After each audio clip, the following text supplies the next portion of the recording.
How's it going, Pisces? Robin here. Welcome to AriesFireTarot. So I'm excited to have you join me for your bonus reading for September 2021. I'm using this spread and it's how to pay attention to your spirit guides a little bit better. So when I sit down to do readings, I'm a channel, and the tarot cards are the tools that I use to draw in messages from your spirit guides. But honestly, before I started doing tarot, I wasn't really aware of the ability that I had. So everybody has this ability to get in touch with spirit guides. I'm getting a message here right away, actually, that you guys could be doing a really good job of doing your prayer and your affirmations, but not giving yourself enough time to sit back and listen to the messages that are coming in. Okay, so I do have the good tarot in my hands. This is for Pisces in Sun, Moon, Rising, and Venus. So I hope you guys really enjoy, and thank you so much to everyone for subscribing and all your likes and shares and comments. And I just saw angel number 111, and I feel like that's as good a time as any to start pulling your cards. And the first card in this spread, I write all the spreads out in my own hand just to, you know, connect the energy. This is going to be a card to represent your guide. So wow. Okay, so you have the Ace of Air here. This is an incredibly powerful card.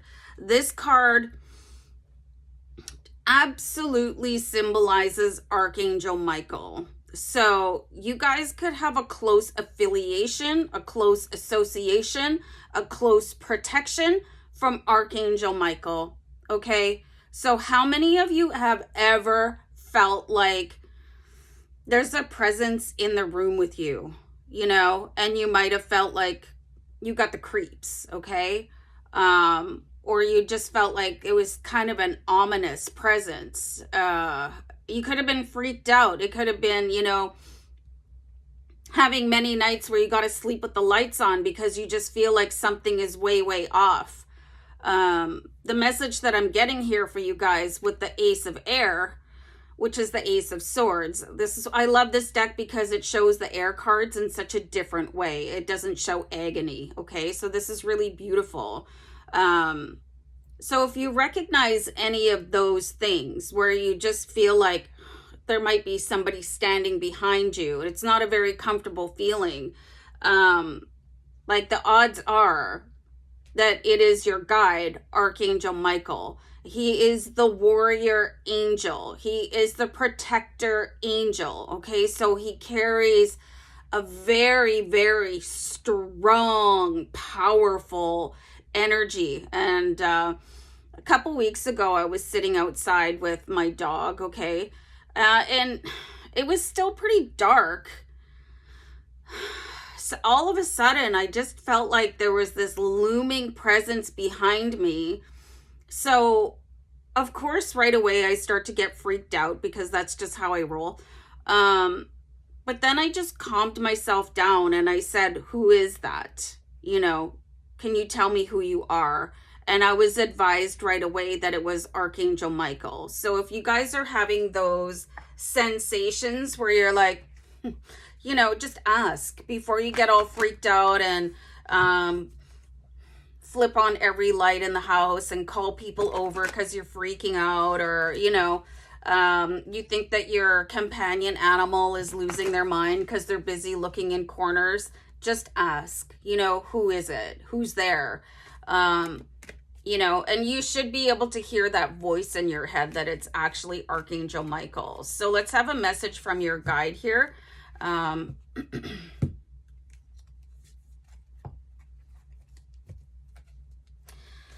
So this is the Seven of Air, you guys.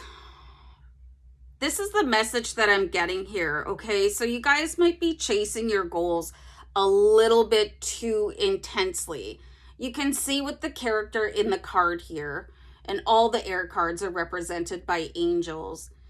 It's time for you to sit still and let things catch up to you, okay? you just have to be yourself. You're not doing anything wrong. Everything that you do is enough and more than enough. Maybe just do this practice of detachment where you sit, and are you a meditator? And maybe try posing your hands in a little bit of a different way. Maybe look at some mudras for whatever it is that you are trying to accomplish for yourself. And you can see here that the hands are wide open.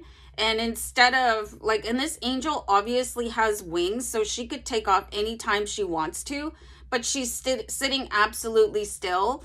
And all these options are coming in. They're walking in, they're flying away from unseen regions. So, there's another meditation trick that I want to show you guys. You just have to warm your hands. This is to activate your chi. And then you want to clap your hands. And I want to like do it a little bit harder than that because it activates energy in your palms. And then hold them upright when you're meditating, okay? Or hold them upright, you know? So really try that out. And things will start to magnetize towards you. So just try that, okay? Instead of constantly being in this mode where you feel like you have to pursue things, things can come into you quite easily. So something your guide has been trying to get you to hear. Let's have a card for that. So we have the 3 of Earth here. This goes really just hand in hand with these other cards that I pulled here. Specifically, the 7 of Air is like, you guys are this master creator right now. And again, just really embrace the stillness that the 3 of Earth is showing. I fondly call the 3 of Earth the 3 of Alchemy, because this is the card that shows that you're able to manifest and materialize anything at all into your life, okay? In every other deck that I have, there's a very strong action going on in the 3 of Earth. Like there's somebody carving pentacles out of a pillar, or a blacksmith, and they're hammering away, you know, over like a burning fire. But this one is just holding one pentacle and looking for more, okay? So are you able to do that for yourself, to sit in stillness? And this is what your guide has been trying to get you to hear. This is the message that they're sending through for you. I just need a tiny sip of water, you guys. So I'm just going to go on a quick pause. Just one sec, okay? So very interesting cards so far. You know, just maybe balance a little bit more. Give yourself breaks. Like what I do for myself is I do things in like increments, you know. I'll do something and then I'll take a maybe equal break or not quite as equal, sit and relax and just enjoy, and then go back to doing the grind and then take a break. And I chop that up all the way through my day, from the moment I wake up until the moment my head hits the pillow, okay? So then you feel relaxed, but then you also feel really super accomplished. So maybe give that a try. And how to be more receptive to messages from your guides in the future. Fascinating. Okay, so I've got the 6 of Water here. So the 6 of Water is capturing an energy from the past. So you might have been really actively involved in speaking to your spirit guides as a child. So one of my spirit guides just said, bear with me. And I'm like, okay, well, we're all just sitting here listening, right? So it's like, how many of you had an imaginary friend as a child? Or, you know, you would have really super vivid dreams. Many of you could have felt like there was like a monster under your bed or a monster in your closet. You could have been scared of the shadows. Your perception was so different as a child. You could actually see things and hear things that were going on, but those were your guides, okay? So if you sit and kind of look at what was happening in the past from your adult brain, it'll click a little bit more. Oh, that's what I was seeing. I did not need to be afraid at all. That was the power of my spirit guides. So maybe have some sort of like a retro look at who you were talking to as a child. Like, did you infuse a stuffed animal with a character and talk to that stuffed animal all the time? And maybe go a little bit deeper than that. What was that stuffed animal?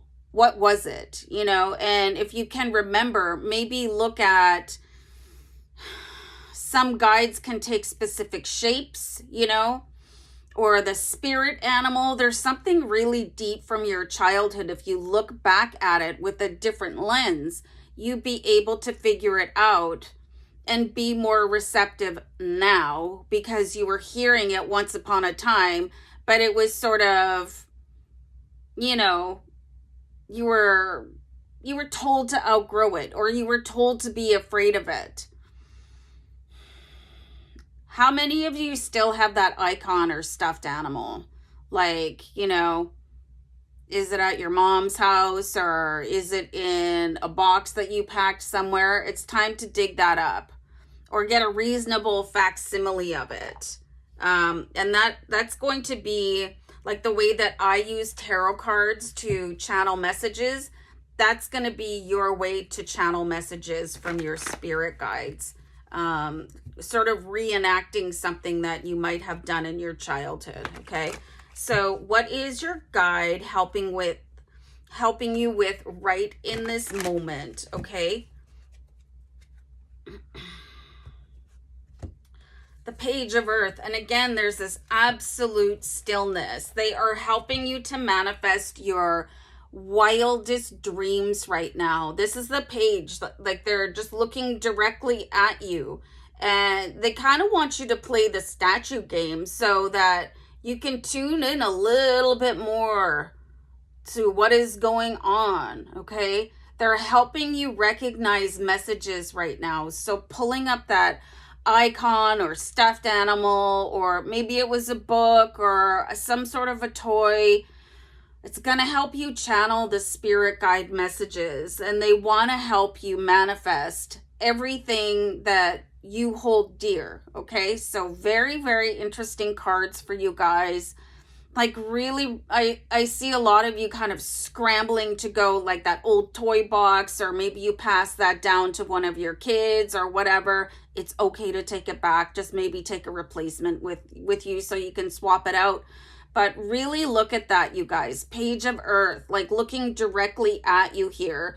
But it's like you guys are missing the tool or the medium to actually channel in the messages that you need here. And you need to just slow down a little bit. And that's always good news. Okay, so I'm going to go here, Pisces. Take care. Bye.